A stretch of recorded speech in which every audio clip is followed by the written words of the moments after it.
Om Namo Bhagavate Shri Ramanaya. Prostrations to Bhagavan, shining as the Self in all beings. We start this satsang with a prayer by Srimati Sapna Ganesh, followed by Muktakatrayam by Sri Nandakumarji.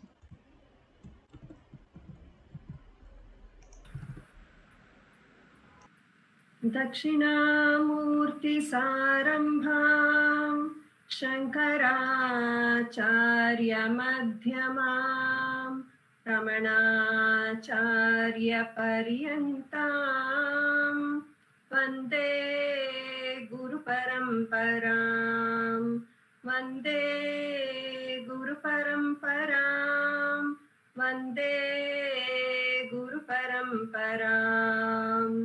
शुक्लाम्बरधरं विष्णुं शशिवर्णं चतुर्भुजं प्रसन्नवदनं ध्यायेत् सर्वविघ्नोपशान्तये आङ्गिकं भुवनं यस्य वाचिकं सर्ववाङ्मयम् आहार्यं चन्द्रतारादि तं नमः सात्विकं शिवम् ॐ नमो भगवते श्रीरमणाय. Namo Ramana to everyone.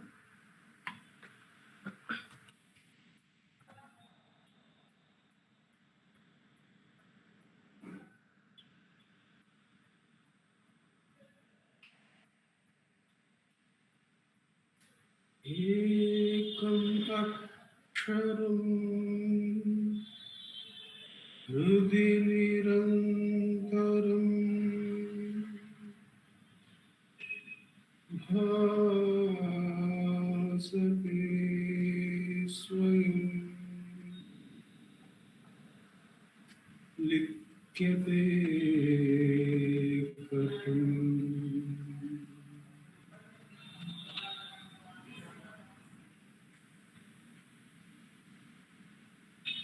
हृदयकुहरमध्ये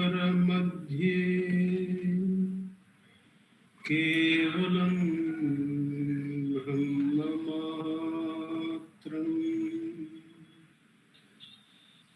यहमहम् इति साक्षात्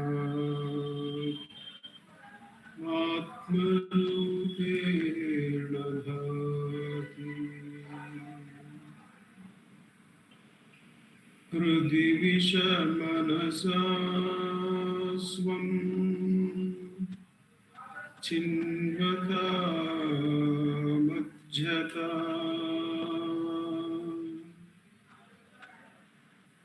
पवनचलनरोधा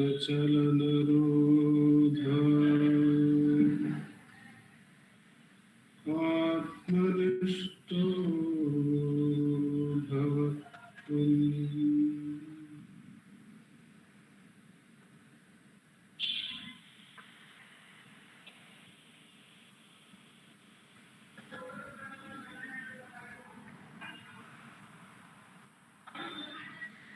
देहं मृण्मयवत् जडात्मकम् अहं बुद्धिर्न तस्यास्त्यतो नाहं तत्तभावशुक्तिसमये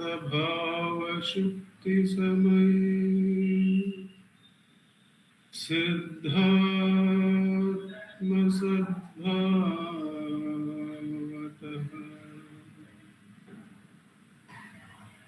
कोऽहं भावयुत कुतो वरधिया दृष्टात्मनिष्टात्मना सोऽहं स्फूर्तितया अरुणाचल शिवः पूर्णो विभाति स्वयम्.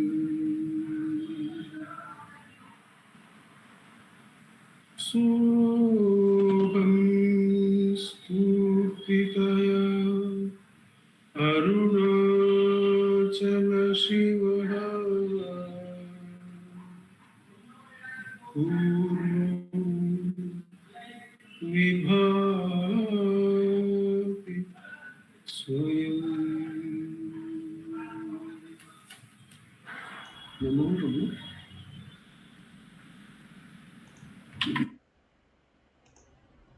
Namo Ramana. We will now have the chanting of Upadeshasaram by Kumari Uma Shripati and Srimati Ashwini Balaji.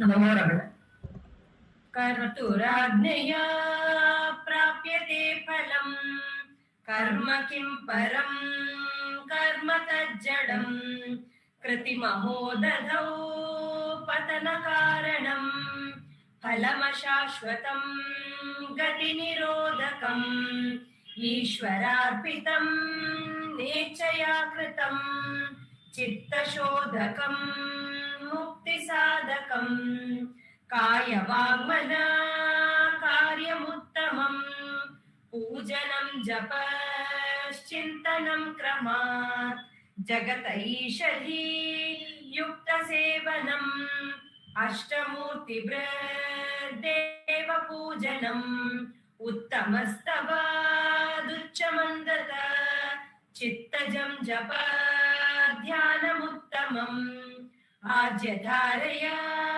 स्रोतसा समम् सरलचिन्तनं विरलतः परम् वेदभावनात् सोऽहमित्यसौ भावना विदा पावनी मत भावशून्य सद्भावसुस्थिति भावना बलात् भक्तिरुत्तमा हृत्स्थले मना स्वस्थता क्रिया भक्तियोगबोधश्च निश्चितम्।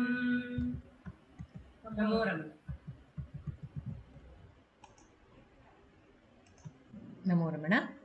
We will now have the presentations of Ramananjali music by first one by Srimati V. Radha with Vallabh, the second one by Savitri Krishnan and Jai Shri Ram Krishnan, and the last one by Kumari Revathi Shankar.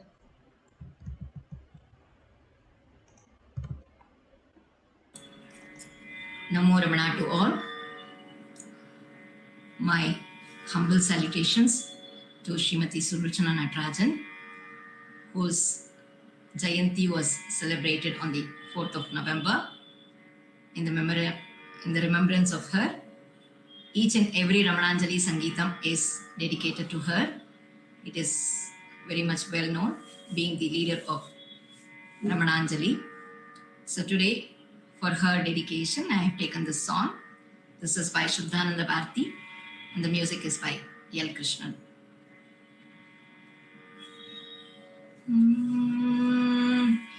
இதய குகையே இருப்பிடமாக உதய கதிர் போல் உலகெல்லாம் ஒளிரும் இதய குகையே இருப்பிடமாக உதய கதிர் போல் உலகெல்லாம் ஒளிரும் அறிவே அருளே அன்பே ரமணா அறிவே அருளே அன்பே ரமணா ரமணா ரமணா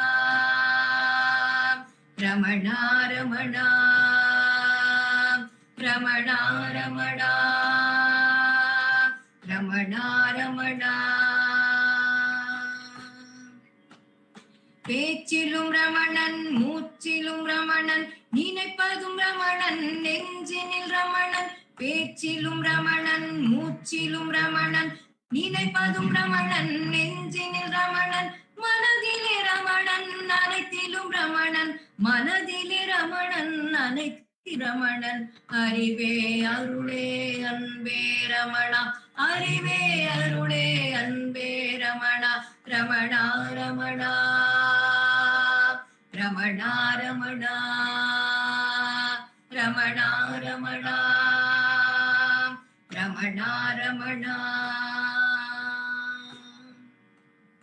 கற்பது ரமணன் நிற்பது ரமணன் இருப்பது ரமணன் குசிப்பது ரமணன் கற்பது ரமணன் நிற்பது ரமணன் இருப்பது ரமணன் குசிப்பது ரமணன் உடுப்பது ரமணன் நடப்பது ரமணன் படுப்பது ரமணன் விழிப்பது ரமணன் உடுப்பது ரமணன் நடப்பது ரமணன் படுப்பது ரமணன் விழிப்பது ரமணன் அறிவே அருளே அன்பே ரமணா அறிவே அருளே அன்பே ரமணா ரமணா ரமணா ரமணா ரமணா ரமணா ரமணா ரமணா ரமணா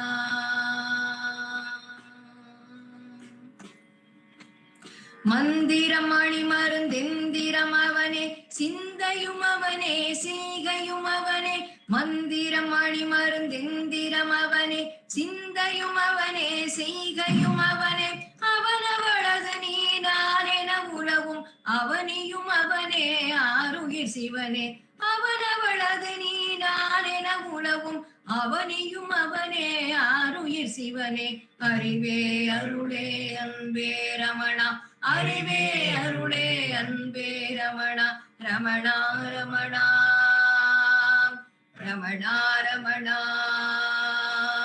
ரமணா ரமணா ரமணா ரமணா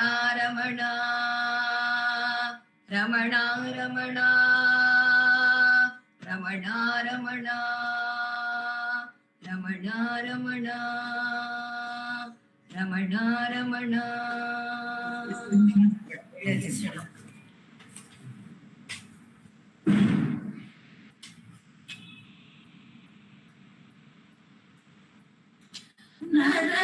நரகுடனானா நரகுலகாளும் நரகனெங்கென்று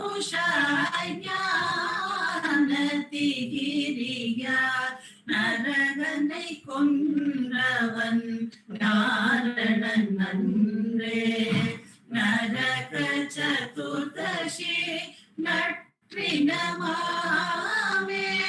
நரகுடனானா நரகுலகாடும் நரகனெங்கென்று ஞானதிகிரியார் நரகனை கொன்றவன் நாரணன் நன்றே நரக சதுர்தசி நற்றினமாமே நரக உருவாய் நடலை குடல கிரகமகமெனவே கெட்ட நரகனாம் நரக உருவாய் நடலை குடல கிரகமகமெனவே கெட்ட நரகனாம் மாபாவியை நாடி மாய்த்து தானாய் ஒளிர்தல் தீபாவளியாம் தேடி மாபாவியை நாடி மாய்த்து தானாய் ஒளிர்தல் தீபாவளியாம் தேடி தானாய் ஒளிர்தல் தீபாவளியாம் தேடி தானாய் ஒளிர்தல்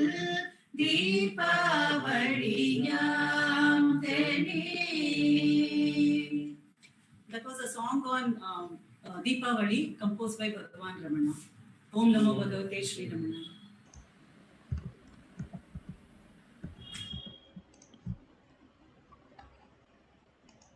Om Namo Bhagavate Shri Ramanaya. We are meditating on Ramana Suprabhata by Shantananda Puri Swami. We are on the 10th verse of Ramana Suprabhatam. कोऽहं विचारनिरतः प्रथमं भवत्वं नाहं शरीरमिति निश्चितबुद्धियुक्तः सोऽहं प्रबोधसि ते चरणारुरक्तान् आनन्दचित्रमणभो तव सुप्रभातम् कोऽहं विचारनिरतः प्रथमं भवत्वम् नाहं शरीरमिति निश्चितबुद्धियुक्तः सोऽहं प्रबोधयसि ते चरणानुरक्तान् आनन्दचित्रमणभो तव सुप्रभातम्. Good morning, O Ramana, the supreme consciousness bliss. You awaken your devotees to the truth, I am that. By insisting, you first engage yourself in self-inquiry, who am I? And get firmly convinced that you are not the body.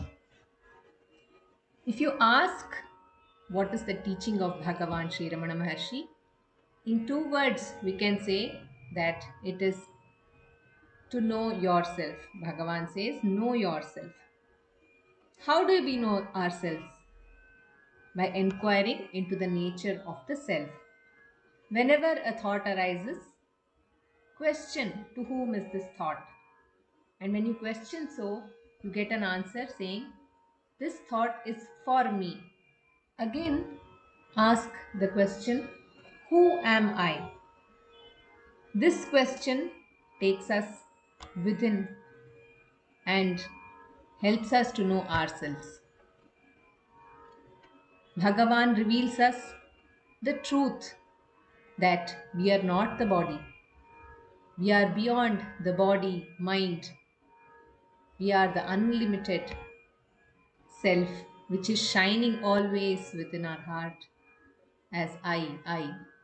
I present you a song by Bhagavan Sri Ramana Maharshi himself. This is a Kannada translation by Dr. N.S. Lakshminarayana Bhatta, music by H.K. Narayana.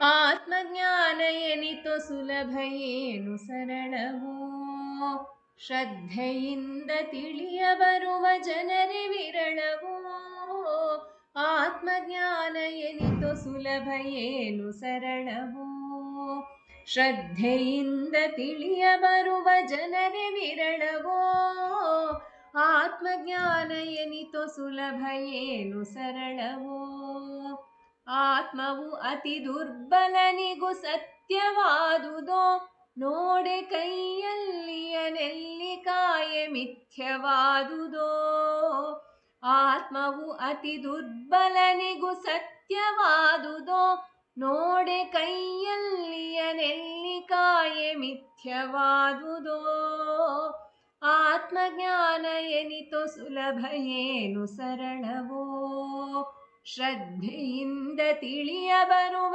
ಜನರೇ ವಿರಳವೋ ಆತ್ಮಜ್ಞಾನ ಎನಿತೋ ಸುಲಭ ಏನು ಸರಳವೋ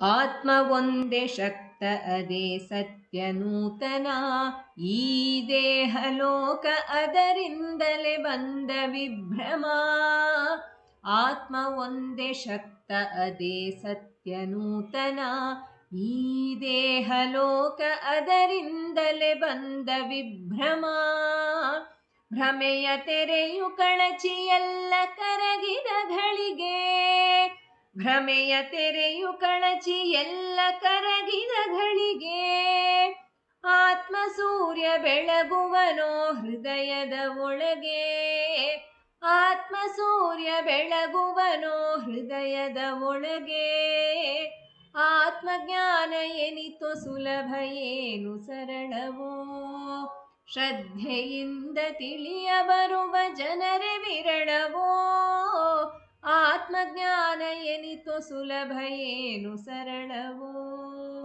ನಾನೇ ದೇಹ ಎನ್ನುವ ತಪ್ಪು ಸೂತ್ರವ ಹಿಡಿದು ಎನಿತೋ ಭಾವ ಜನಿಸಿಹವೋ ಅವುಗಳ ತಡೆದು ನಾನೇ ದೇಹ ಎನ್ನುವ ತಪ್ಪು ಸೂತ್ರವ ಹಿಡಿದು ಎನಿತೋ ಭಾವ ಜನಿಸಿಹವೋ ಅವುಗಳ ತಡೆದು ನಾನು ಯಾರು ಎನ್ನುವ ಶೋಧನೆ ನಾನು ಯಾರು ಎನ್ನುವ ಶೋಧನೆ ನಡೆಯ ಸದಾ ಮೂಡಿ ಬರುವ ಆತ್ಮ ಸೂರ್ಯನೇ, ನಡೆಯ ಸದಾ ಮೂಡಿ ಬರುವ ಆತ್ಮ ಸೂರ್ಯನೇ. ಆತ್ಮಜ್ಞಾನ ಎನಿತೋ ಸುಲಭ ಏನು ಸರಳವೋ, ಶ್ರದ್ಧೆಯಿಂದ ತಿಳಿಯ ಬರುವ ಜನರೇ ವಿರಳವೋ. ಆತ್ಮಜ್ಞಾನ ಎನಿತೋ ಸುಲಭ ಏನು ಸರಳವೋ, ಆತ್ಮಜ್ಞಾನ ಎನಿತೋ ಸುಲಭ ಏನು ಸರಳವೋ, ಆತ್ಮಜ್ಞಾನ ಎನಿತೋ ಸುಲಭ ಏನು ಸರಳವೋ. Namo Ramana. We will continue the satsang with the reading and sharing of a text of produced by Ramanacentre Center for Learning by Sri Nandakumarji.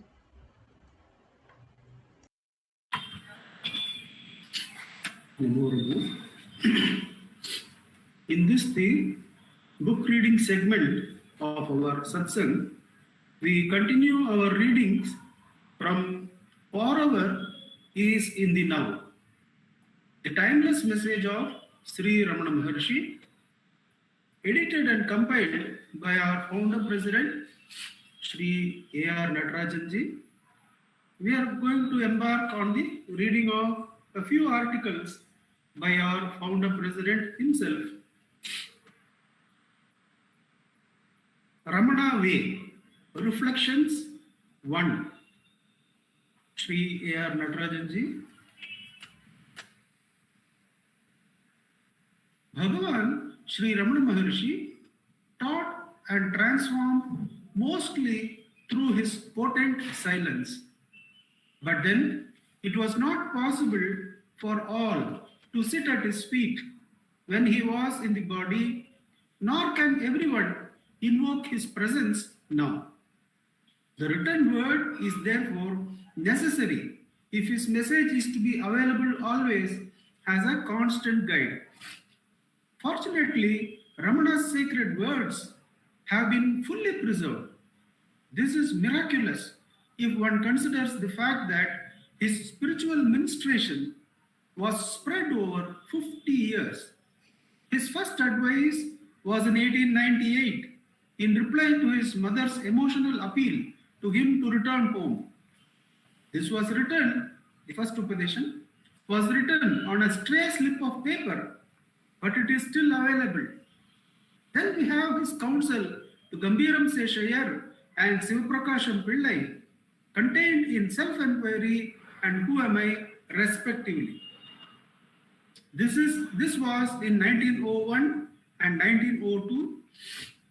The questions and Ramana's replies were written either on sand or a slate. Then came the conversation he had in 1911 with Humphreys, the first Western seeker. This too was recorded in a contemporary magazine, the International Psychic Gazette. Ramana Gita, a record of the conversations which Ganapati Muni and 7 other earnest seekers had with Ramana between 1913 and 1917, followed. In the 20s, Narasimha Swami, his first biographer, elicited answers to a series of questions on matters of vital spiritual interest. Ramana's talks in the 30s were duly recorded by Munagala Venkatramaya to become a milestone in spiritual literature. The 40s were covered by records and diaries maintained by Devaraj Mudaliar. Day by day, Surinagama's letters, Subramaya reminiscences, and Kohan Guru Ramana. To add to it, there is Paul Brunton's Search in Secret India, covering the period from 1923 to 1950. We also have the authentic record of the teachings set out by Sri Muruganar in the garland of Guru's sayings, Guru Achakakkove. It is difficult to recall a parallel. The great advantage of this is that there is no ambiguity whatsoever about Ramana's teachings. One might ask, what is the Ramana way? Happiness is inherent and natural to us says Ramana. Our sahaja or natural state is the fullness of consciousness and of bliss. Since this is our own, all that we have to do is to be aware of it, to discover it ourselves.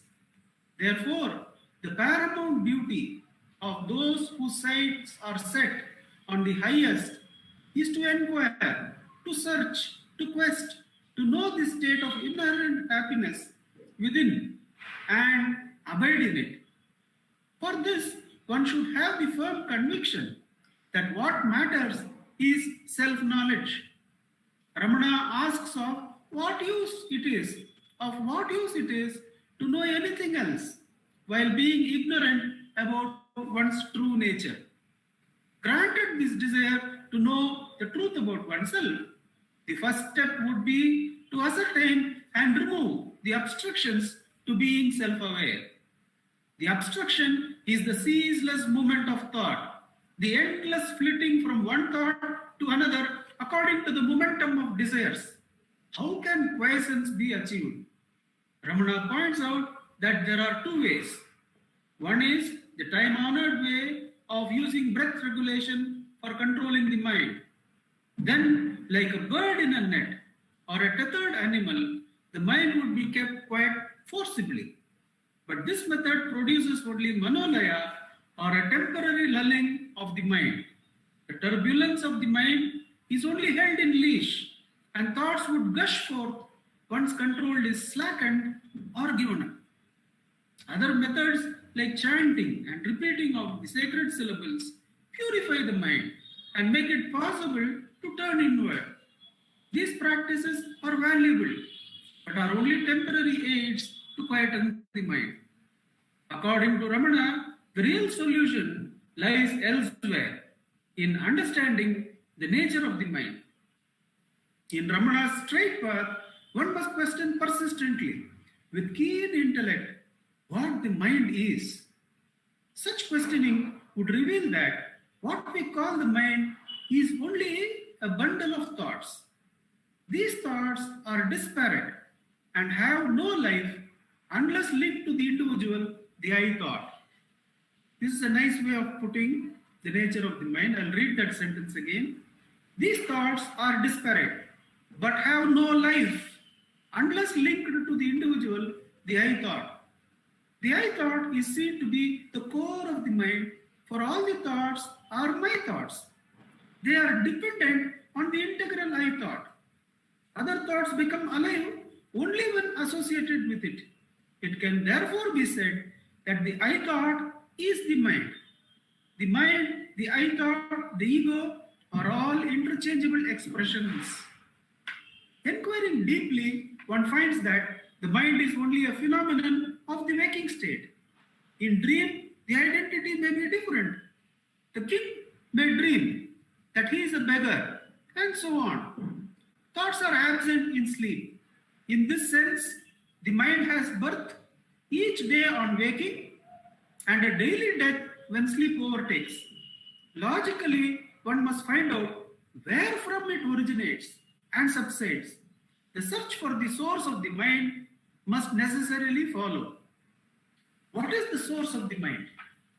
On the basis of his experience, Ramana indicates it to be the spiritual heart on the right side of the chest.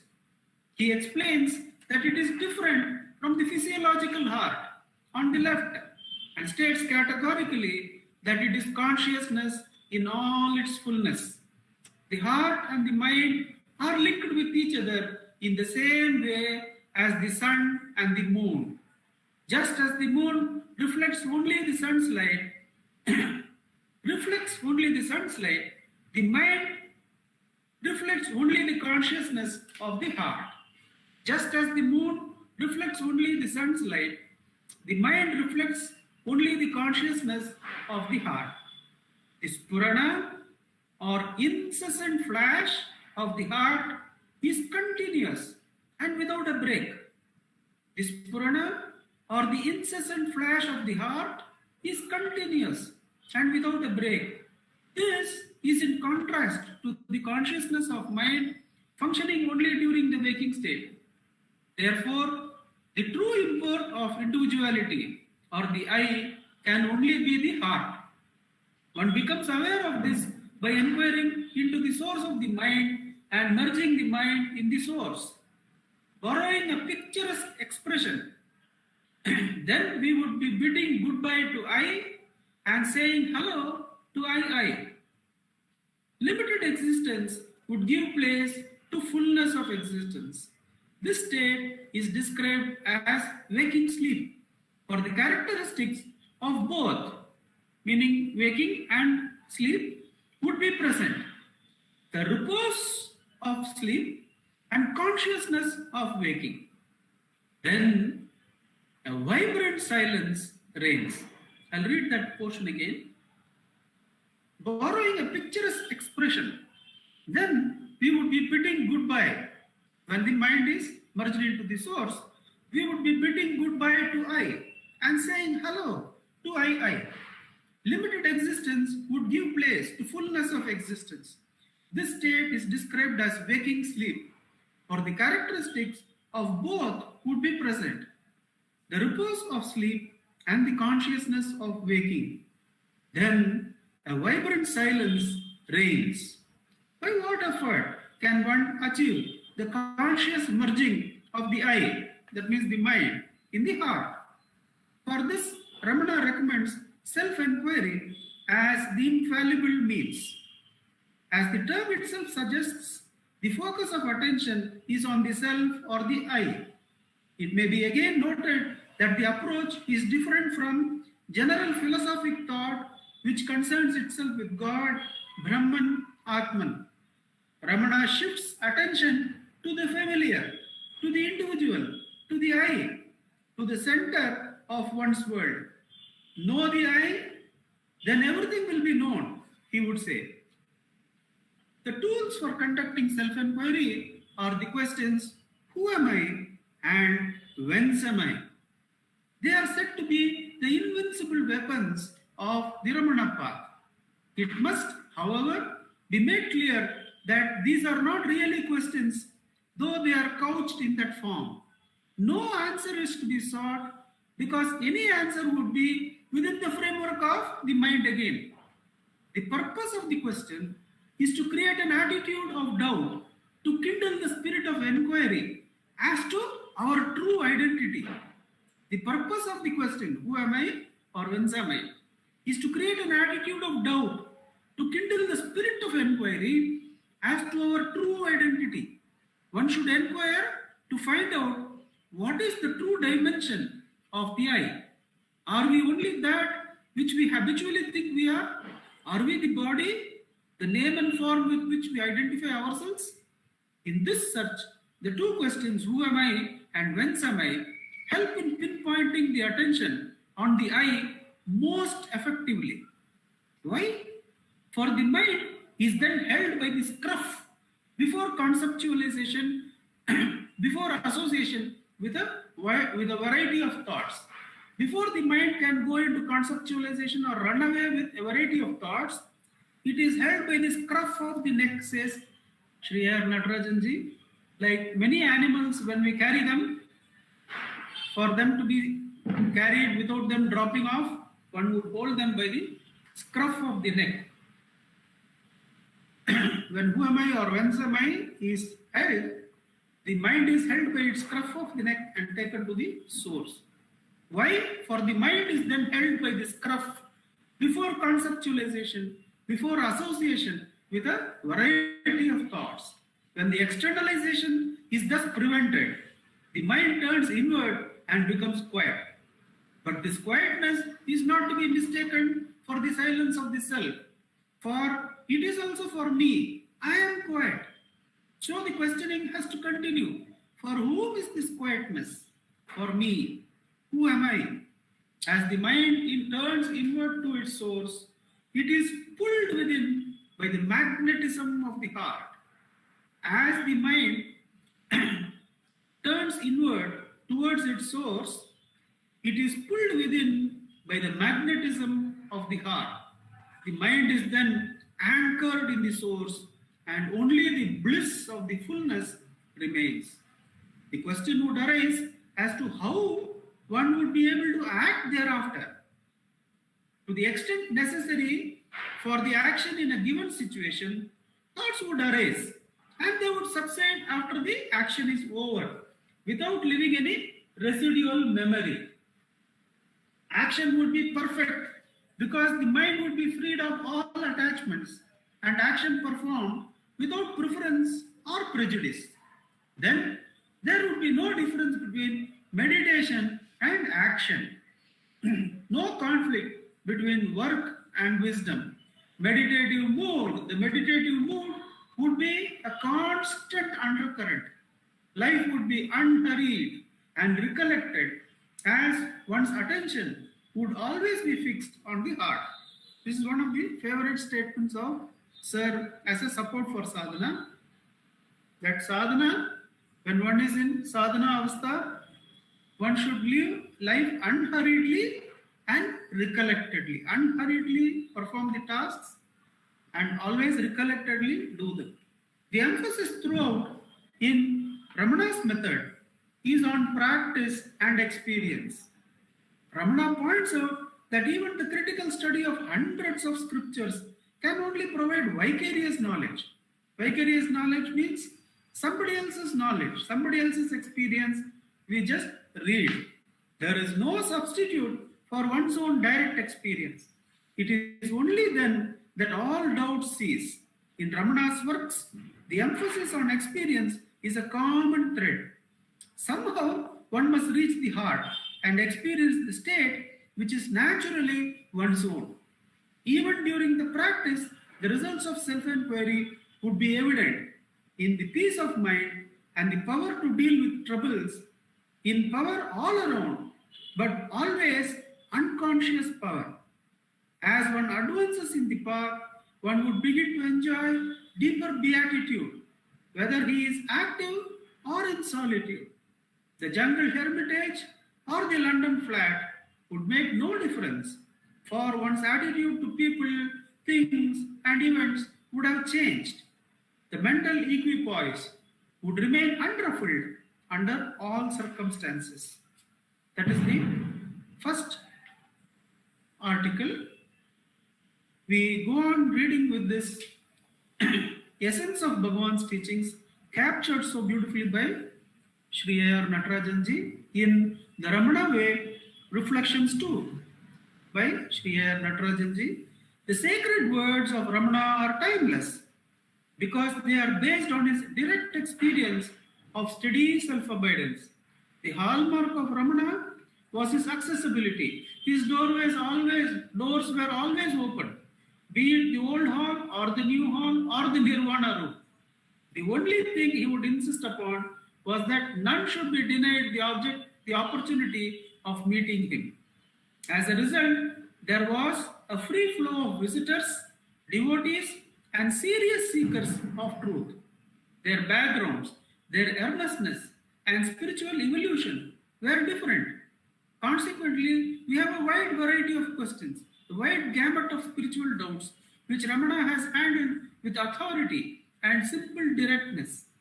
It is open to all those concerned with truth, with the search for self-knowledge, to dwell on the meaning of his words, his statements, and his clarifications.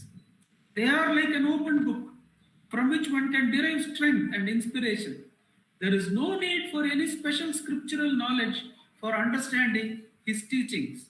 However, it is absolutely necessary to ponder over and reflect on the guidance given. Such a need is there for any path, but it is more so in the Ramana way. I'll repeat that because he is giving us a condition. However, it is absolutely necessary to ponder over and reflect on the guidance given. Such a need is there for any path, but it is more so in Ramana way. Why? For it is bafflingly simple, seemingly without steps between practice and the goal. I'll repeat that, why the author feels that we should do manana and internalize Bhagavan's teachings thoroughly and sincerely. Why? Why? For it is bafflingly simple, seemingly without steps between practice and the goal. There is no system of do's and don'ts, no prescribed formulae. The nature of the experience, natural happiness, is the same during practice and what one is used to calling the ultimate experience. The difference being only that during the stage of practice, one keeps moving in and out of the state of blissful non-mental happiness. When the experience of the state is steady and undistracted, that itself is the goal. I'll read that because the author is saying that we should imbibe, meditate, and reflect on the teachings and then follow it thoroughly. However, it is absolutely necessary to ponder over and reflect on the guidance given. Such a need is there for any path, but it is more so in the Ramana way. Why? For it is bafflingly simple, seemingly without steps between practice and the goal. There is no system of do's and don'ts, no prescribed formulae. The nature of the experience, the natural happiness, is the same during practice and what one is used to calling as the ultimate experience. The difference being only that during the stage of practice, one keeps moving in and out of the state of blissful non-mental happiness. When the experience of the state is steady and undistracted, that itself is the goal. The means and the goal being the same is so alien to our dualistic thoughts. Hence, one has to go back time and again to Ramana's statements to understand their true meaning for practice. When it is a matter of unfoldment, of revelation, the progress is invisible and cannot be judged with reference to tangible and measurable yardsticks. Hence the great need for calm indwelling on the practical implications of Ramana's direct path for getting a proper insight into his teachings. Bhagavan, when somebody asks, why am I not able to see the progress? Bhagavan would ask them to continue. Because where is the question of thought of progress when the eye is stilled? It is that which is not born. So where is that which is not born and which is the adhara for everything? How can that have progress? Ramana accepts all the traditional and spiritual methods. He would encourage people to continue their practice along the lines to which they were naturally inclined. If ritualistic worship is your cup of tea, fine. If you think action dedicated to God is your way, that too is fine. If your faith is in sacred syllables, by all means do go ahead. If your attraction is for Patanjali and his breath regulation method, it is quite all right. On the other hand, if you think that devotion to God is the way, do not give it up. Ramana would say that all these methods are purificatory. They would prepare one for self-inquiry, to which all seekers of truth have to come in the end. Om Namo Bhagavate Shri Ramanaya.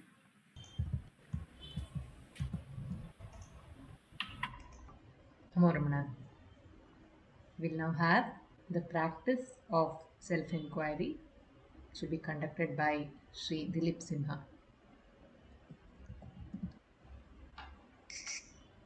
Namo Ramana. Dhyayet Sharada Chandra Sundara Mukham Tamraravindekshanam Bhaktabhishtavarabhayapradakaram Kaupinamatrojvalam Svatmanandarasanubhuti vivasham Sarvanavadyangakam Shrimantam Shri Ramaneshwaram Guruvaram Yogasanadhyasitam Dhyayet Shri Ramaneshwaram ध्यायेत् श्रीरमणेश्वरम् ध्यायेत् श्रीरमणेश्वरम्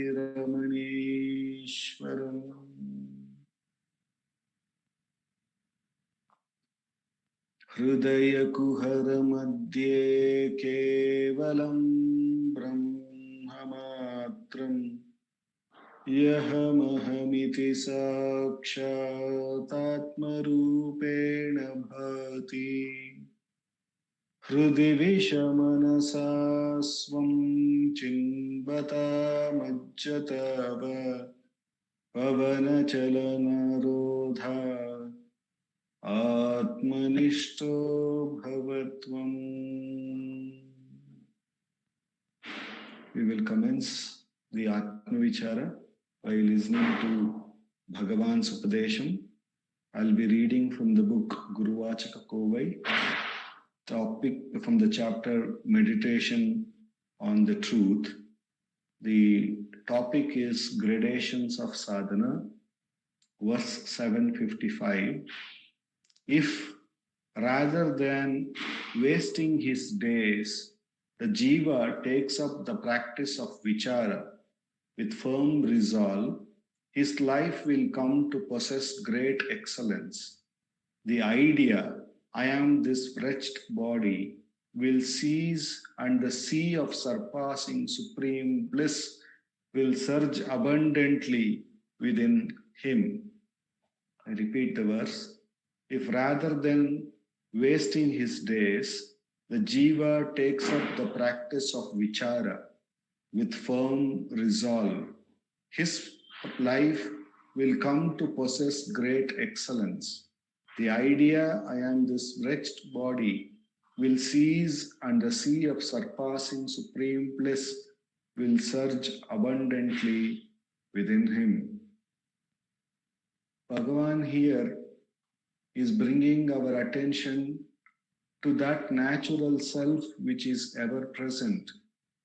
As Nandakumarji beautifully read out from our founder president's article, there is no steps, no practice required. The self is clearly present. All we need to do is stop attending to the thoughts, to the ideas, which makes us feel otherwise and makes us feel very miserable, makes us go through innumerable emotions, and therefore as though the peace and happiness is not there. So for all of that, there is only one remedy, as Nandakumarji read out beautifully, is vichara, is to inquire to whom is this thought. And when we inquire to whom is this thought, we recognize that it is for me. And thereupon, when we inquire who am I, and turn our attention to the source of the I, then we see that the natural self is ever present. It was only the attention to the thoughts or the thought-based living that kept us away from that natural self. And therefore, Bhagavan advocates that all we need to do is only inquire. If we don't attend to the thoughts, then the natural self is always present. What happens in a way is like we sleep to the self and we keep waking to thoughts. But what Bhagavan asks us to do is wake up to the self and sleep to the thoughts. And that is the exact thing. So to the waking of the self is quite natural, as it was read out to us. It is ever shining, ever present, and there is no need to wake up. All we need to do is sleep to the thoughts. So the only thing that we need to do, if at all to be said, to be done, is if the attention is running behind a thought, we just have to bring it back and establish back into the self with the enquiry. The enquiry is only a means of not finding an answer, but becoming aware of the natural self that is present and the false running behind the thoughts. It is just to wake up from that and get back to this self. It's as simple as that. And by repeated practice, as A.R. Natarajan ji brings it to us, what is done with effort in practice becomes naturally that supreme bliss, naturally that silence that which is natural to the self becomes available at the midst of everything. And therefore, this is the most direct path that has been given to us, where the path establishes every moment in the goal, because the goal is the natural presence of the self. And the enquiry only removes the unnatural attention to thoughts, that which seemingly deludes us while it is not actually being real. And with this being our direct path given by Bhagavan for Atma Vichara, for the next 10 minutes, no matter how many thoughts come and whatever may be the nature of the thought, good, bad, ugly, or even spiritual, we should diligently know that we are attending to a thought and sleeping to the self. The only way we need to do is sleep to the thought. Therefore, we should inquire, to whom is this thought? And recognize it is for me, and thereupon, who am I? And wake to that natural awareness, to that natural ever-shining self, and not attend to the thoughts anymore. I repeated, turning the attention back to the self. Bhagavan assures that in the practice, not only that we abide in the self, but in due course, that abidance becomes quite natural, and the bliss of the self, the expanse of the self, becomes automatically available to all of us. The immense grace of Bhagavan with which we have come to this most direct path. For the next 10 minutes, let us do Atma Vichara.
Namo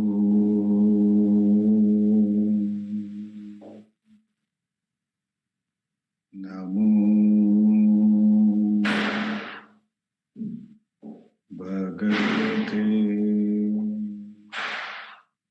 Shri Ramananjali.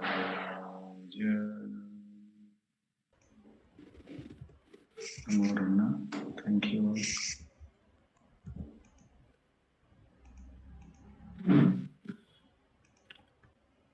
Namo Ramana. We will now have the sharing of Dakshinamurti Stotram by Sri Venkatesh Deshpande ji. Om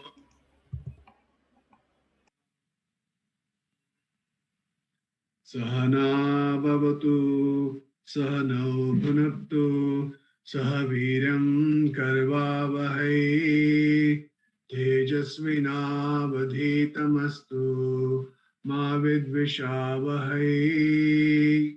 Om Shanti Shanti Shanti. Gurur Brahma Gurur Vishnu Gurur Devo Maheshwaraha Gurur Sakshat Parabrahma Tasmai Shri Guruve Namaha. Dakshinamurti Sarambham Shankaracharya Madhyama Ramanacharya Paryantam Vande Guru Paramparam. Oh, we're doing manana on the Dakshinamurti Stotram. So why are we doing manana on this? Basically knowing Paramatma as my Swarupa. That is the greatest benefit, and knowing which I'll be free from sorrow forever. So that is the problem with all of us is that we have sorrow, we have dukkha. Dukkha means why? Why we have dukkha? Because of the mind, because of our loitering mind. So Dakshinamurti, God in the form of the Guru with form, takes me to the formless. When I transcend form, I become fearless because I am deathless, and death is only for the form. So, we will always start with the Dhyanam Sloka, and I request Sapna to kindly chant the Dhyana Sloka, please. Yes, sir. मौनव्याख्या प्रकटितः परब्रह्मतत्त्वं युवानं वसिष्ठान्ते वसदृशी गुणैः आवृतं ब्रह्मनिष्ठैः आचार्येन्द्रं करकलितचिन्मुद्रमानन्दमूर्तिं स्वात्मा रामं मुदितवदनं दक्षिणामूर्तिमीडे मौनव्याख्या प्रकटितः परब्रह्मतत्त्वं युवानं वसिष्ठान्ते वसदृशिगणैः आवृतं ब्रह्मनिष्ठैः आचार्येन्द्रं करकलितचिन्मुद्रमानन्दमूर्तिं स्वात्मा रामं मुदितवदनं दक्षिणामूर्तिमीडे. Thank you, sir. Thank you, Sapna. I salute Sri Dakshinamurti, the young Guru, who teaches the knowledge of Brahman through silence, who is surrounded by disciples who are themselves rishis and scholars in the Vedas. I worship Sri Dakshinamurti, who is a teacher of teachers, whose hand is held in the sign of knowledge, Chinmudra, whose nature is fullness, who reveals in himself, and who is ever silent. So this is a beautiful, we went through some lectures before mine. I think the important thing that we really need to understand, everybody spoke about the direct path. So what do we mean by the direct path is something, let us let's do manana on this for 1 or 2 minutes. What do we mean by direct path? So we did 10 minutes of self-inquiry. So whenever a thought came, what happened? We inquired for whom is this thought, and we asked, who am I? So what was the path? Let us think about that. Is there a path or a destination? So when we said, who am I? Were you going anywhere? It's the important thing. When the mind got quiet, what really happened? When you did self-inquiry, what really happened? Your mind went quiet. Then what happened to the thought? Thought went off. Where were you? You were there in the now. So exactly the same thing that they say about the fish and the bird. Now the fish, can you trace back the path of a fish? You can't trace the path of a fish. Can you trace the path of a bird? You cannot trace the path of the bird. So exactly the same thing for us.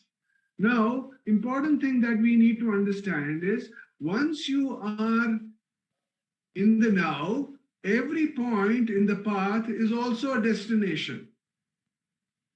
So we don't have to get anywhere. See, all the time in life, we are trying to get somewhere. We are trying to do something by which we'll get somewhere. But if you're in the now, then every point in the now, which we may call the direct path, every moment is also a destination.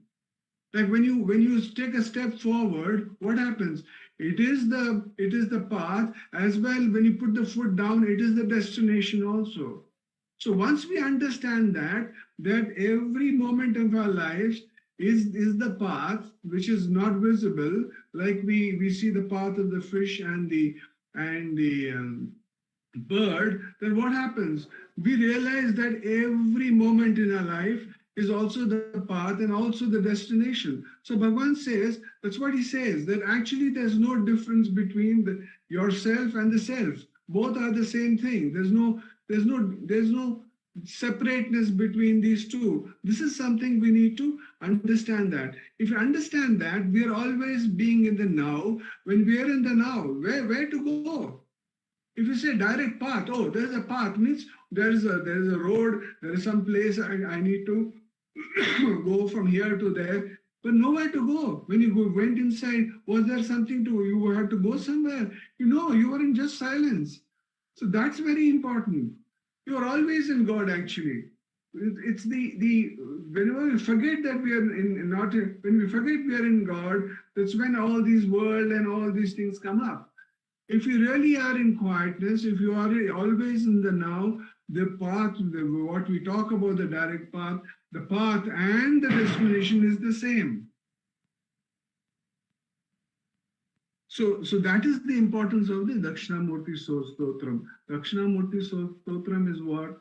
Is nothing else but being in silence. Being the silence means actually being in the now. In the now. We're always in the now. The trick about all sadhana is, that's why, we heard that it is so easy, but it's so difficult. That is the funny thing about realizing the self, that it is like that we read the Hastamalaka. It is like seeing a gooseberry on your hand. It is as simple as that. But we say, oh, it's so simple. Huh? No, this cannot be self-realization. It must be something very, very difficult, because we're used to, the mind makes you think that things are difficult.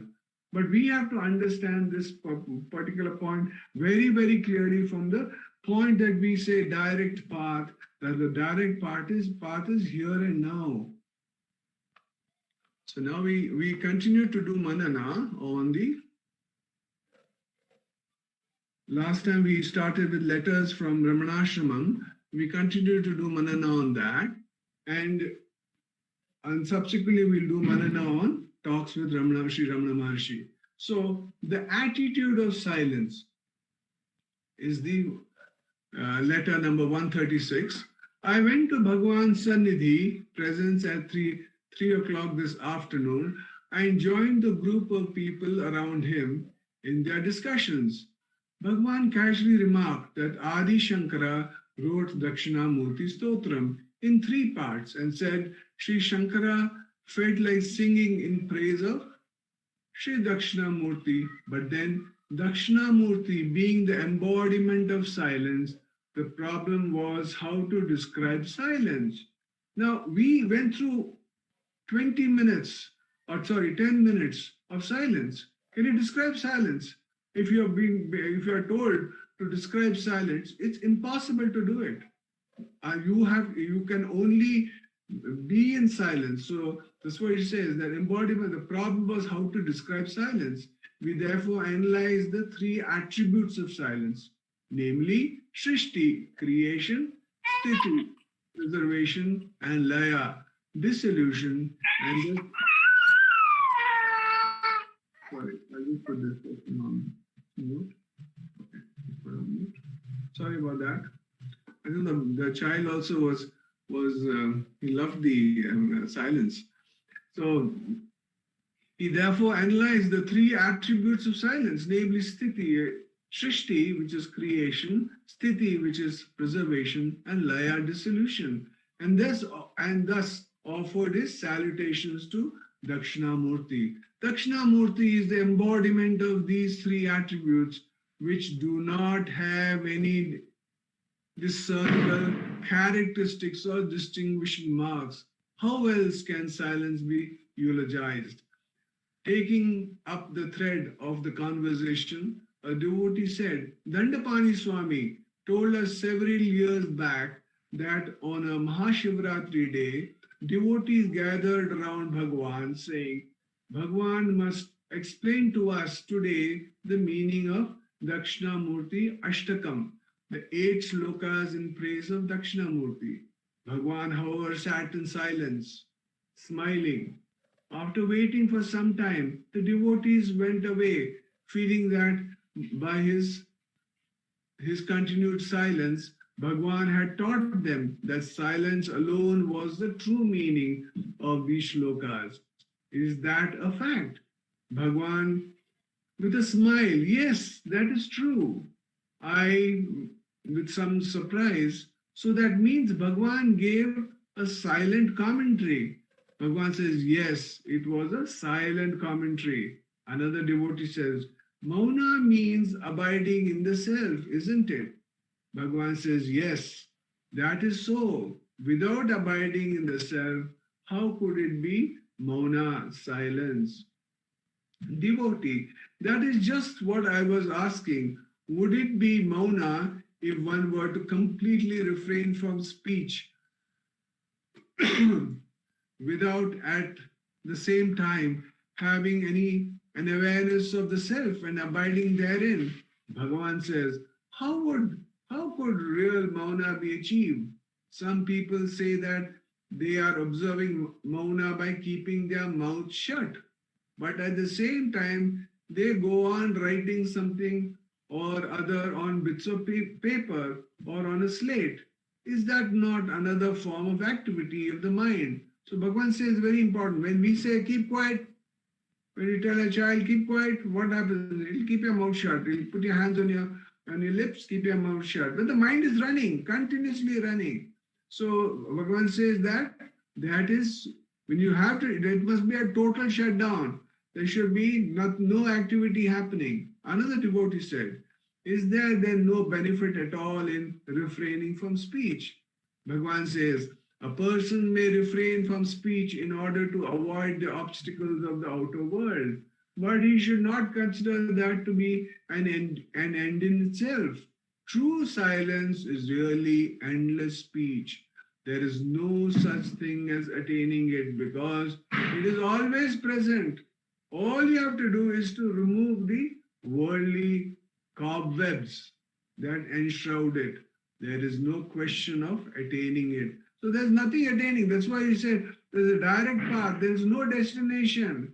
If you say that there is a destination, then we are sadly mistaken because there is no destination in self-inquiry.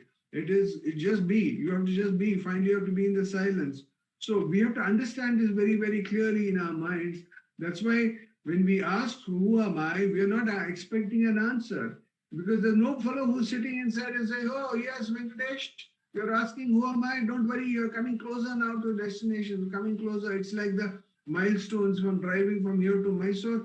Oh, I have reached Ramnagaram, then I will reach Madur, and then I will reach Mandya, and then Sriangpatna, and then Mysore, now Mysore is come. Nothing like that is going to happen here. We have to just quieten ourselves and go within. That's what she says. All you have to do is to remove the worldly cobwebs, all the cobwebs which are distracting you. We have to remove that. There is no question of attaining it because you are that. It's not like that we say that, are you a human being? Yes, no, you are not a human being. Come on, all of us, let us, 18, 20 of us, let's all do inquiry that we are human beings. Everybody laugh. What is this? We're all human beings. What are you saying, Venkatesh? Why should we do manana on human beings? We know we are human beings. Exactly the same thing. Each one of us is divine, but we don't accept it. We don't agree that we are divine. We are that Satchidananda Atman. We don't say, oh no, we can't be that divinity. We can't be. Our inside and God's Ramana's inside cannot be the same. He must be having something higher and bigger. It's like that. Like we did manana on existence. Like an elephant has bigger existence, and a human being has a smaller existence, and an ant has a very small existence. So the three levels of existence, a different existence. It's not that. It's all one. So if we understand that our real nature is that silence, and if we go within and truly understand who we really are, we don't have to go anywhere. There's nothing to attain. There is no question of attaining. That's what Bhagavan is saying. While we were thus engaged in discussion, someone said that a broadcasting company was thinking of recording Bhagavan's voice. Bhagavan laughed and said, "Oh, you don't say so. You don't say so. But my voice is silent, isn't it? How can they record silence? That which is silence. Why should they? Who could record it?" So this is a beautiful thing. There some recording company had come. He said, "How will they record? I am in silence. There is nothing to record." So the devotees sat quiet, exchanging glances, and there was absolute silence in the hall. Bhagwan, the embodiment of Dakshinamurti, sat in the attitude of silence, mauna, mudra, facing southwards. That living image, his body was radiant with the light of the self. Today is indeed a memorable day. So this is what was one of the letters that was spoken about, and it is beautiful to for us to understand this. The great lesson for each one of us. What what is the splendor of being in the self? The only trick really is to understand clearly there is no path, there's no destination. We are the self. And whatever we may do, we are always with God. We are always in God because God is omnipresent, omnipotent, and omniscient. God is to the left, to the right, top, down, everywhere is only God. Within there is God. There is only the Atman. So if you understand that and truly live in that, then we are in bliss, continuous bliss, and we become fearless and free, and then no dukkha can ever touch us. Om Namo Bhagavate Sri Ramanaya. Namo Ramana. Namo Ramana.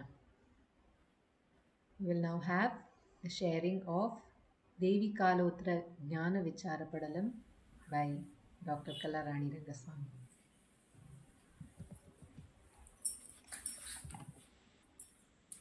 ஓம் நமோ பகவதே ஸ்ரீரமணாய. அருணாச்சலமென அகமே நினைப்பவர் அகத்தை வேறறுப்பாய் Arunachala. Namo Ramana to all. With the abundance grace of Bhagavan, we are meditating on Devi Kalotra Jnana Vicharapadalam, very graciously given to us by Bhagavan in Tamil. And in the last satsang we saw, Niralogam Tane Ninai. Meditate on that Vastu, that Swarupa, which is beyond our vision, beyond our sight, which is beyond our thought. Even in Atma Satsatkaram, Bhagavan says, Sindai Seivai Dinamum Sindaiki Yettadadai. that which is beyond thought. Meditate on that. The mind merges at its source at this state. In the next stanza, Bhagavan says, Subhavatil yedu balam karmam illai. The natural state, there is no karma, and naturally no fruits emerging out of it. Because when one dwells in the natural state, he finds no discrimination, as the mind will be merged at its source. Only with awakened mind, one feels happy when something good happens. He is happy by accumulating wealth. He is happy when he is awarded or when he is honored. On the contrary, he feels sorrow when something happens which is not according to his own wish. He wants his son to become a doctor, but actually his son would have failed in +2. Expectations makes a man become sorrow. In the natural state, when the mind is at its source, there is no expectation at all. He may be with all qualities and leadership, but there will be no expectation. The best example is Hanuman, having a very great Sakti and all qualities to become a leader. He never wanted to become a leader. When he was with Sugriva, living in the mountain near Kishkinda, he happened to meet Rama Lakshmana. Just by looking at their face, he decided they will help his king Sugriva. Immediately he arranged for a meeting with them. Again, even when Rama wanted to cross and reach Lanka, he would take some time and effort to build Setu Bandhana.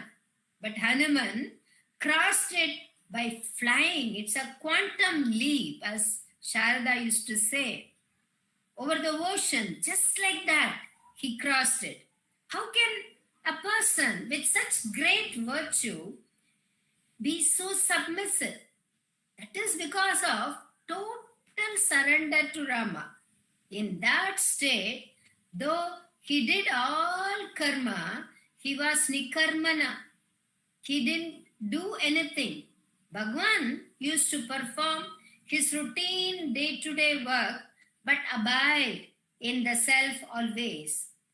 Work performed in that state will be so perfect because mind is free of thought. In fact, there will be no mind at all where is the question of thought arise. When Bhagwan cuts vegetable in the kitchen ashram, it used to be so perfect. Moreover, in that state, there is no discrimination found. There was only samatva left out. Whatever food was there, that was equally shared in the presence of Bhagwan. If there is a small quantity of rice, and additional devotees came, that rice would become kanji and will be served equally. In the peak summer, when Bhagwan was staying in Annamalai Hill, grass cutter ladies belonging to lower caste on their return would ask Bhagwan to pour some water for drinking. Without any hesitation, Bhagwan would not only give them water for drinking, he also poured some water on their back because it was so hot. Such will be the state of a jnani who always abide in the self. This is the same case with animals also in the ashram. Cow Lakshmi used to come round the ashram with no restriction. Sometimes she used to enter the kitchen garden of the ashram and eat the vegetables. When the person in charge of the garden complained about this matter, Bhagwan used to smile and say, if you don't want Lakshmi to enter the garden, you must keep it safe by protecting it and a lock and key. Bhagwan would never scold Lakshmi. Once there was difficulty in getting food for Lakshmi. So she was underfed and she was becoming thinner. Noticing this, in one lunch time, Bhagwan gave his lunch to Lakshmi. Seeing this, immediately arrangements were made to get more fodder to feed Lakshmi. Even squirrels, monkey, deer, dog, all had a very good time under Bhagwan's care. Bhagwan never accepts any special treatment. Once, Dr. Ramachandra Iyer came to ashram and gave tonic bottle and said, "It is good for health. Bhagwan, you are very weak. Please have this."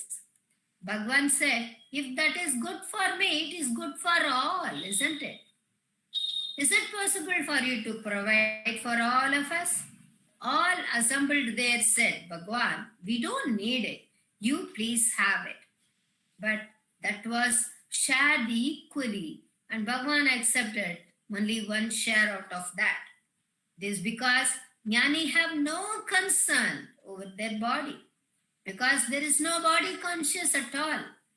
The root cause of all karma is the thought that I am this body.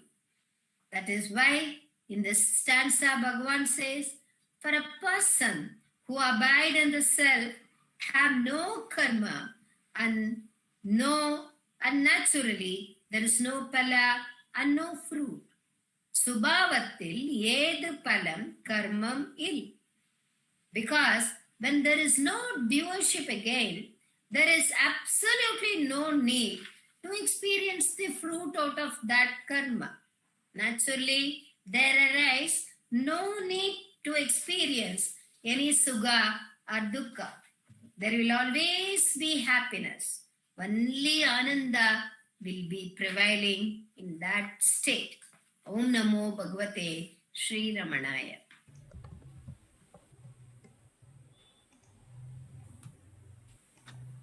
Namo Ramana. We will now have the sharing of Ramanacentre Bengaluru by Sri Ujjwal Jagadish.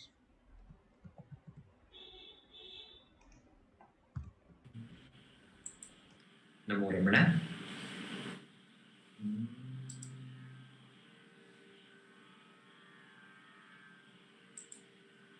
We are meditating on the Ramanacentre Bengaluru written by Ganapati Muni, and by the grace of Bhagavan, we are meditating on the 16th verse where Ganapati Muni sings Omkararthamupadisho Bhagavate Vani Manoharini. Omkararthamupadisho Bhagavate Vani Manoharini.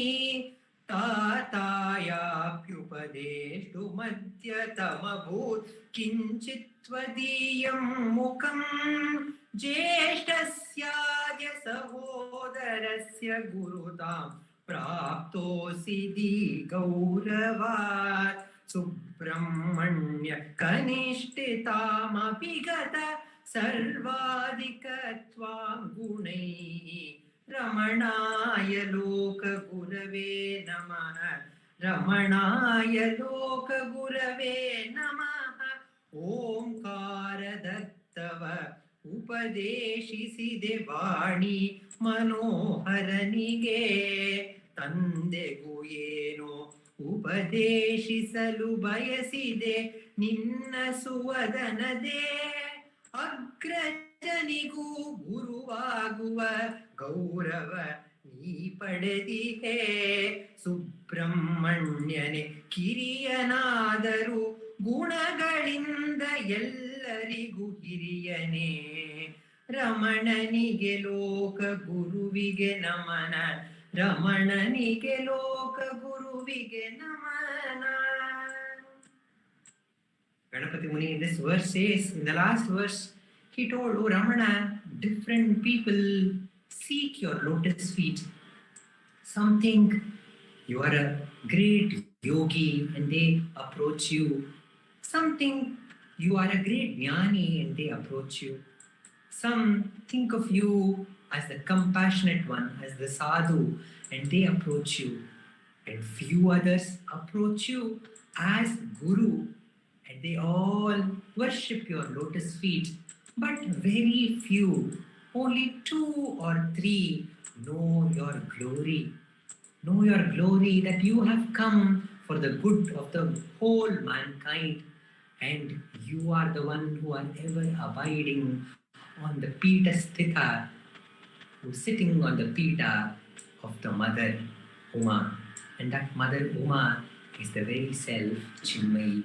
And in this verse, he reveals who Ramana is and tells us the story from Skanda Purana of Lord Muruga. How Lord Muruga became Guru to Brahma and his own father Shiva and to the whole world. The story begins with Shiva sends Muruga to Brahmaloka to learn the Vidya from Brahma, because Brahma is Vani Manoharini. He is the one who is the beloved of Vani, Saraswati, who is the goddess of Vidya, because he is the lord of that goddess of Vidya, Saraswati. He knows all the Vidyas. So Shiva thinks that is apt for Muruga to learn all the Vidyas from Brahma. And Brahma says, starts from the first letter, and Muruga says, I don't want to learn all these things. Teach me the highest. Tell me what is the true import of Omkara. Ramana himself says in Aksharamalai, Omkara Purul Oppuyar Villoi Unayar Arivar Arunachala. The import of Omkara, which cannot be understood. You are that, says Ramana to Arunachala, who is the self. And Brahma thinks that this little boy cannot understand that great import of Arunachala, which the great Jnanis itself find it difficult to express.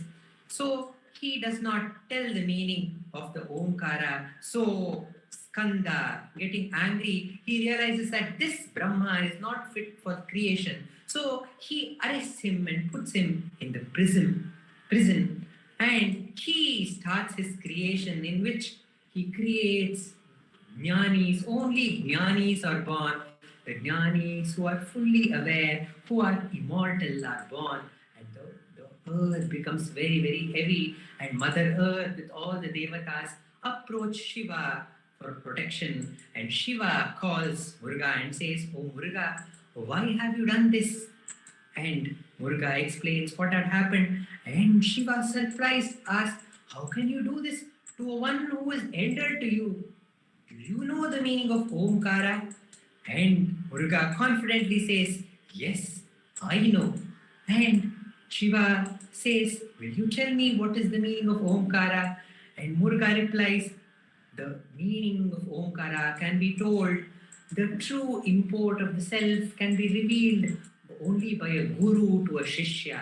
So if you come to me and surrender to me as a shishya, then I can tell you the import of Omkara. At that moment, Shiva drops all his ego, although he is very embodiment of Omkara. For the world to know, a shishya should leave all the ego and surrender to the guru completely. At that moment, the guru reveals the true import of Omkara. The commentator says, he told the meaning of Omkara to Brahma, but we don't know what he actually told to his own father, because his father is very embodiment of Omkara. He is the very embodiment of the self. So we don't know. That's why the word used by Ganapati Muni is kinchit. Something he spoke to him in the ears of Shiva, that Subramanya you are, and now you have got the Gaurava, you have got the status of being the Guru to your elder brother Ganapati. Referring to himself, Ganapati Muni, who is the embodiment, who is the incarnation of Ganapati, he says, now in this yuga, O Subramanya, although you are younger to all of us, you have got this merit of being called as the Guru to all, including Brahma, Shiva himself. You are the Shiva Guru, and now you have got the merit of being the Guru to me, Ganapati Muni. We are very, very happy to remember this because this is that auspicious month of November when Ganapati Muni was born, the very incarnation of Ganapati was born. And it was this very same month during the time of Kartika Deepam in the hot Arunachala hill, Ganapati Muni ran to Virupaksha cave and recognized this Brahmana Swami who is shining here is not an ordinary human being and fell at his feet, surrendering himself just like one surrenders to a guru. And he told, I have done all the tapasya, I have done Kotyanukoti Japa, I have understood all the Vedas and Shastras, yet I don't have the experience of the self. I don't have the experience of that Omkara which is shining within me. Please tell me the meaning of tapas, prayed Ganapati Muni. And Ramana, that Brahmana Swami, the very embodiment of Subramanya Swarupa, with all compassion, spoke the first spoken Upadesha to Ganapati Muni. And he told, find out from where the I thought arises and merge at its source. That is true tapas. Find out from where the sound of the mantra emerges from within and merge at its source. That is true tapas. And Ganapati Muni, who had completely surrendered to that Brahmana Swami as the Guru, had the experience of the self, and he revealed to the whole world that this Brahmana Swami is no ordinary Swami. He is Bhagavan Sri Ramana Maharshi, and gave us this beautiful name, Ramana, which we can sing and dance and talk about. Om Namo Bhagavate Shri Ramana.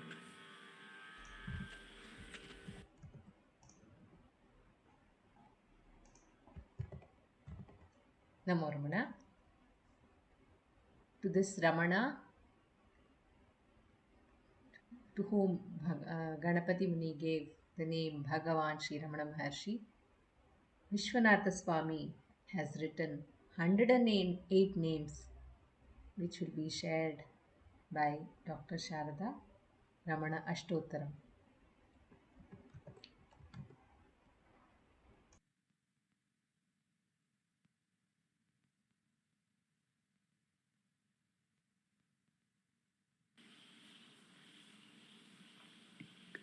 Namo Ramana, prostrations to Ramana, shining as the self in all beings.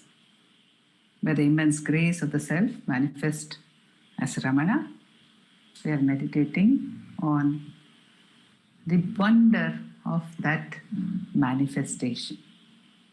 And we have been listening to the teachings of Bhagavan as meditated upon by Sri R. Natarajan. And then again, the teachings of Bhagavan embodied in the Dakshinamurti Stotram and in the Devika Lottaram. And just now we heard Udval Jagdish meditating upon Bhagavan as the Guru Swarupa, Skanda, the embodiment of the Guru Tattva. If we see Dakshinamurti as the Adi Guru, in the Tamil literature especially, Skanda, Subramanya, is the very embodiment of the Guru Tattva. So, Arunagirinathar says, Guruvai, Varuvai, Arulvai, Guhani. He is the embodiment of the Guru. And what does the Guru teach? The Guru teaches or shares his own experience. Be it Dakshinamurti simply sitting in silence and enveloping everyone in that silence, or Bhagavan himself, who is no other than that Dakshinamurti. It is an enveloping in his Anubhava. And in this Nama, Bhagavan's Nama, which is saying that Mahashakti Nipatena Prabuddhaya Namaha. Vishwanatha Swami is talking about that huge experience, that immense, that magnitude of that experience of the self, which is the simplest of the simple, as everyone says, but which is the vastest of the vast, which is of such magnitude that it cannot be comprehended by the mind, but one can merge into it by its very grace. So here, Vishwanatha Swami is talking about the descent of the power of the self into that young boy, Venkatraman. Bhagavan says it is like a huge elephant entering a small hut, a tiny hut, and a mammoth, a huge tusker entering that hut. In a sense, that is how shaking it is to the identity. And what does Bhagavan do? He, as a young boy, when that Shakti descends on him, he surrenders to it. We have learned the beauty of surrender from Bhagavan right from when he went to Sahayamba and hid behind her as a boy of 5. And then later, in the simple incident, when he wanted more prasadam at Alagar Kovil, and he was given so much of prasadam, it was a surfeit, but he accepted it, saying, "This came from my desire." So he was always surrendered. And when this huge power decided to envelop him, having prepared him through the upsurge of love, through the reading of the Periya Puranam, through the memory of the glory of Arunachala, through recognizing that Arunachala can be attained here and now. Having recognized that and having read of all the glorious episodes of the lives of the Saivite saints, and what did each of these episodes show? It showed that they were ready to give up. Tyaga. Tyaga is the undercurrent of all the stories of the great ones in Periya Puranam. It is total renunciation.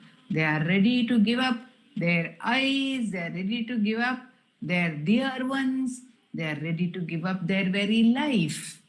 They are ready to give up their youth. It may be Karaikal Ammayar, who was ready to give up her youth. Kandappan was ready to give up his eyes. So each one, many of them would be ready to give up their lives at that moment when it is called for, or the ones who are dear to them. They are ready to put themselves on the scales, themselves, their possessions, their family, their dear ones, everything we will give to you. So that is the kind of renunciation that Bhagavan read about. Ready to give up everything. And the Vedas say, Tyagena eke amritatva manushu na karmana na prajaya dhanena Tyagena eke amritatva manushu. And what is to be dropped? What is dearest to us? It is our attachment to this body, which we take to be I. And when the Supreme came to Bhagavan and said, "Now I am going to take away this body of yours. I am going to take away the life force from this body of yours. The moment of death has come." That is how the Supreme came to Bhagavan at that moment, as the fear of death, intense fear of death. This body will go. And what did Bhagavan do? He decided to accept it. He decided to embrace that moment. He decided to embrace death. We constantly want to run away. We do not embrace even one moment of our lives. We are lost in thoughts of something which has happened earlier or something which may happen or come in the future. What is this moment? What is this moment? If we are ready to embrace that moment in all its fullness, one will get back to the self, because in this moment the self alone is. And Bhagavan did that. He embraced death, as it were, by deciding, okay, I will die now. I will act as if I am dead. Whatever is going to happen in death, I will willingly take it on. I will accept it. And he lay down and he stretched his limbs as though rigor mortis had set in, says Bhagavan, made them tight, and he held his breath. We saw that he has already learned swimming. He had practiced swimming. He was an ace swimmer. And the core of swimming is holding the breath. So holding the breath was not a big deal for him. He held his breath. And there was no thoughts. There were no thoughts for him, because where was the mind for him who had Arunachala shining in him from his very inception, or when the moment of conception in Aragamma's womb, when Arunachala was shining in him gloriously all the time, there were thoughts. Bhagavan says later, I questioned, I made my body stiff, I held my breath, because I knew that I have a body, but I never thought of questioning my mind, because I never had a concept that I had a mind. To us, Bhagavan says, everything is in your mind. Question, get back to that. Do the tyaga of the mind through self-inquiry. But he, since there was no mind, even then there was no mind for Bhagavan, he simply inquired, this body is dead. It will be carried to the cremation grounds and burnt and reduced to ashes. A vivid picture. He has seen Sundaram Iyer's cremation. And he has known at that moment itself, the body will be burnt and reduced to ashes. And that vivid picture has come back to him, and he can see now the intensity, he says, of the fear of death. He says the intensity of the fear of death drove my mind inward. That is the intensity of that moment. All of us do think about death. We have fear in many forms.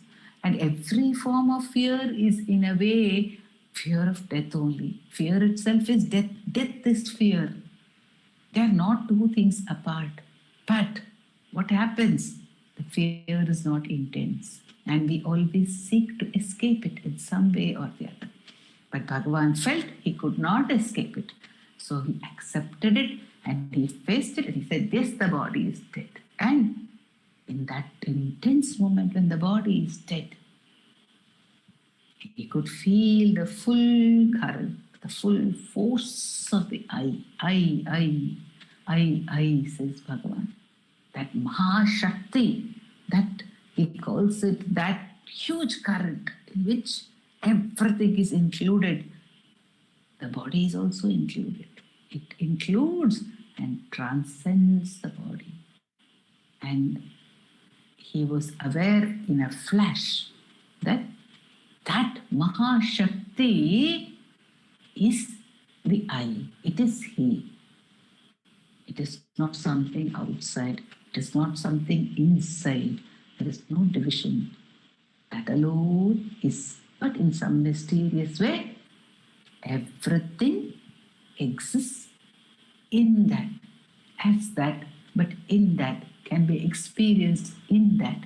And Bhagavan gives the beautiful example of the music, the Shruti note in music, the Adhara Shruti, which is constantly there. All other notes may come and go, says Bhagavan, but the attention was completely riveted on the self. Om Namo Bhagavate Shri Ram.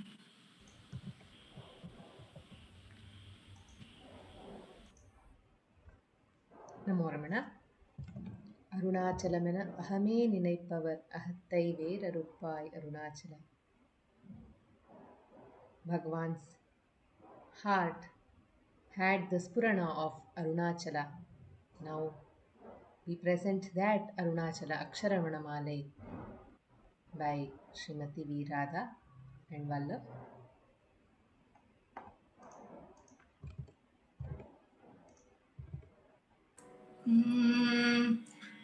Arunachala Shiva, Arunachala Shiva, Arunachala Shiva, Arunachala. Arunachala Shiva, Arunachala Shiva, Arunachala Shiva, Arunachala.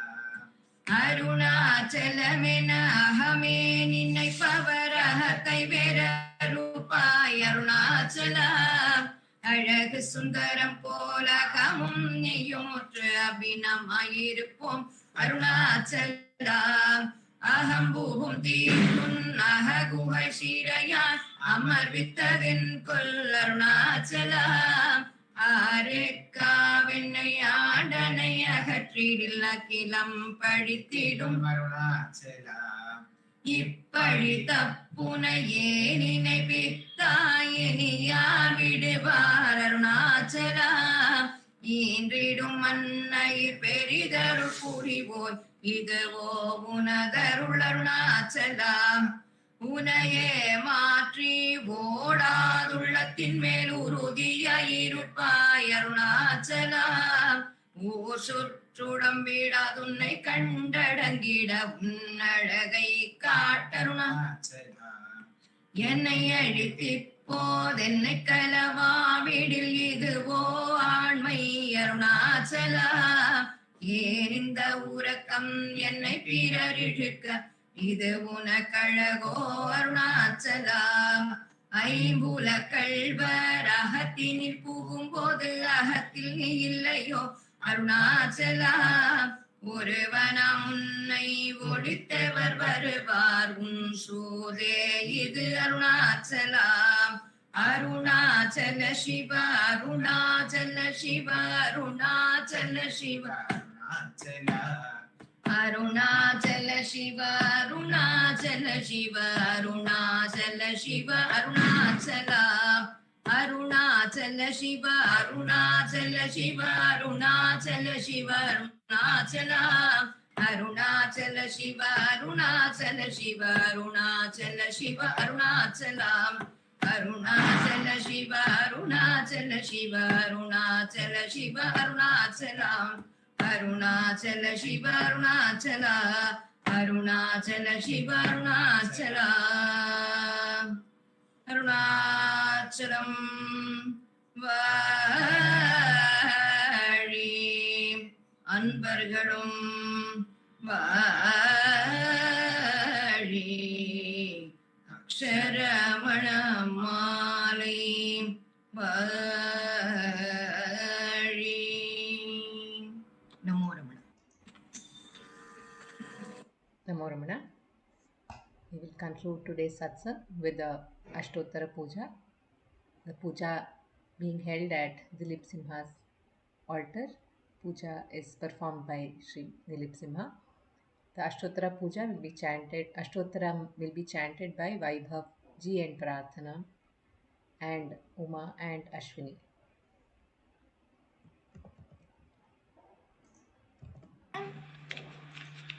नमो रमण. भारद्वाज विश्वनाथ विरचितं श्रीरमणाष्टोत्तर शतनामावलिः अपार सच्चित् सुखवारिराशे यस्योर्विमात्रं भुवनं समस्तं गुहाहितं तं रमणं गभीरं चिन्ताविहीनं हृदि चिन्तयामि. ॐ महासेनो वंशेन जाताय नमः। ॐ श्रीरमणाय नमः। ॐ गुरवे नमः। ॐ अखण्ड संविदाकाराय नमः। ॐ महौजसे नमः। ॐ कारणोद्भवाय नमः। ॐ जगद्धितावताराय नमः। ॐ श्रीभूमिनाथस्थलोस्थिताय नमः। ॐ पराशरकुलोत्तंसाय नमः। ॐ सुन्दरार्यतपःफलाय नमः। ॐ कमनीयसुचारित्राय नमः। ॐ सहायाम्बा-सहायवते नमः। ॐ शोणाचलमहोलीनमानसाय नमः। ॐ स्वर्णहस्तकाय नमः। ॐ श्रीमद्द्वादशान्तमहास्थले लब्धविद्योदयाय नमः।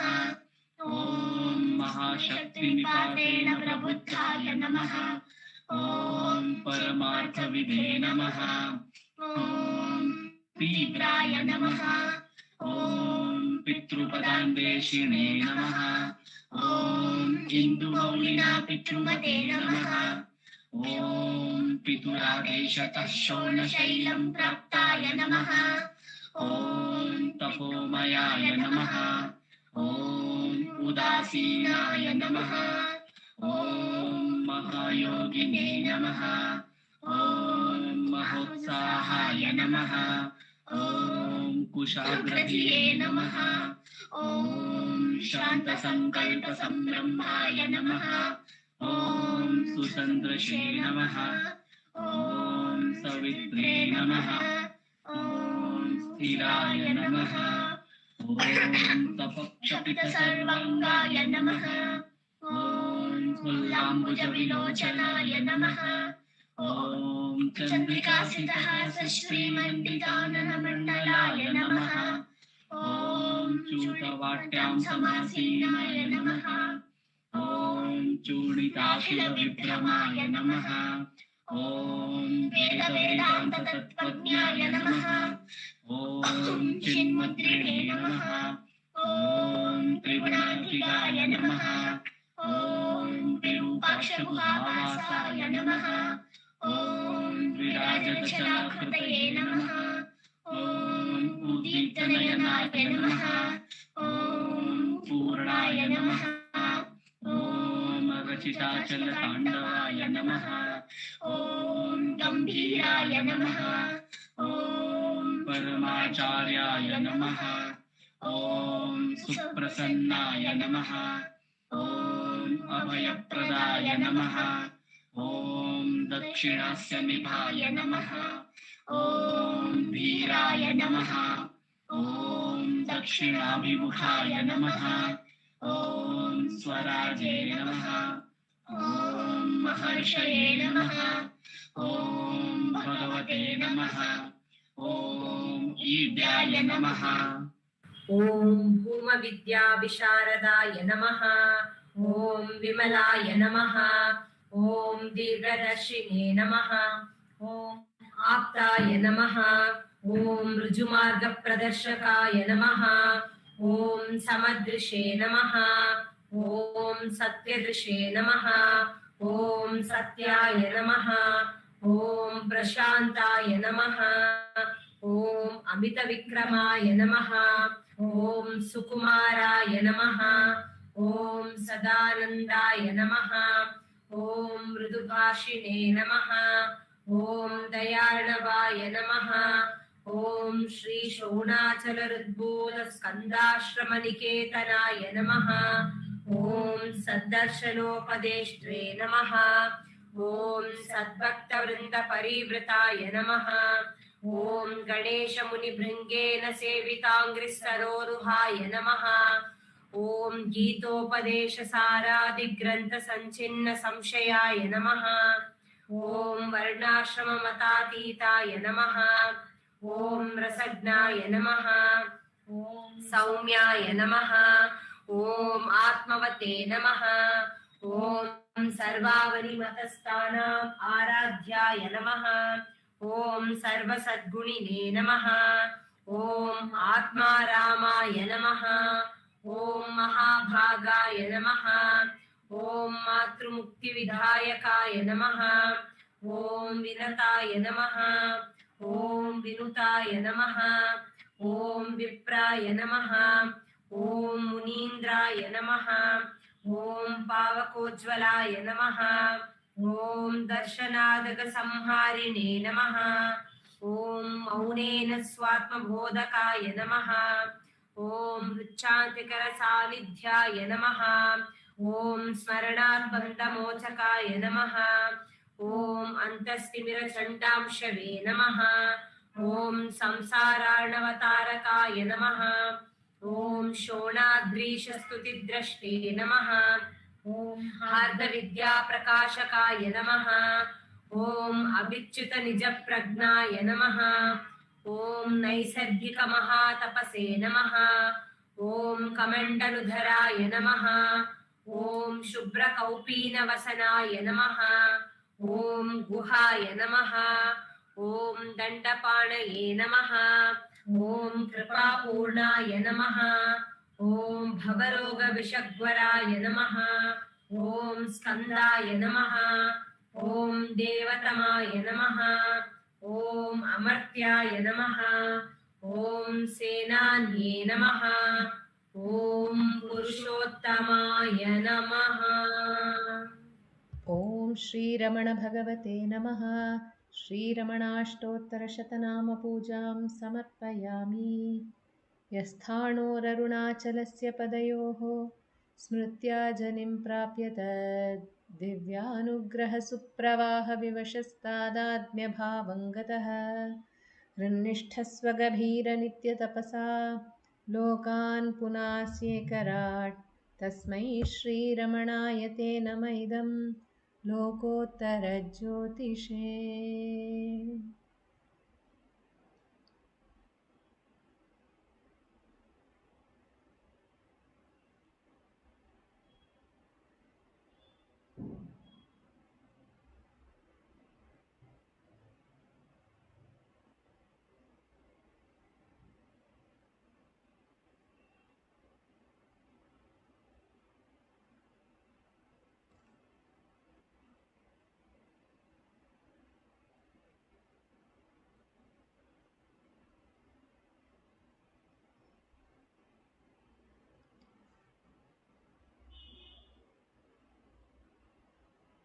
नमो नमो नमो रमण सदाशिवप्रभावरण नमो महर्षि नमो महर्षि दर्शनसुखमङ्गलमुखसकलजीवहितसम्मुख ब्रह्मसङ्गीये नमो नमो नमो रमण सदाशिवप्रभावरण नमो महर्षि नमो महर्षि सदा तुष्ट सदा हृष्ट सदा शिवानन्दपुष्ट परममहर्षि ब्रह्मनिष्ठ समदर्शी नमो नमो नमो रमण सदाशिव प्रभावरण नमो महर्षि नमो महर्षि ನಮ್ಮ ಮನವದೊಂದು ಕಾಡು ನೀನರಿತಿಹೆ ಅದರ ಜಾಡು ಹಿತವನರಿತು ನೀಡುತ್ತೆಮ್ಮ ಕೊರೆಯ ತಣಿಸಲೈ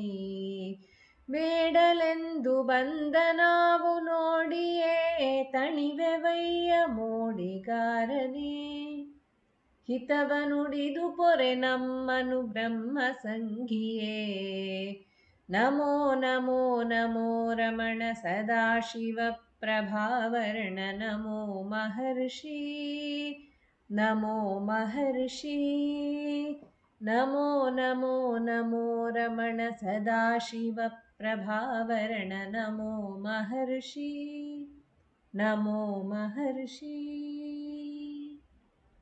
बोलो भगवान श्री रमण महर्षि की जय।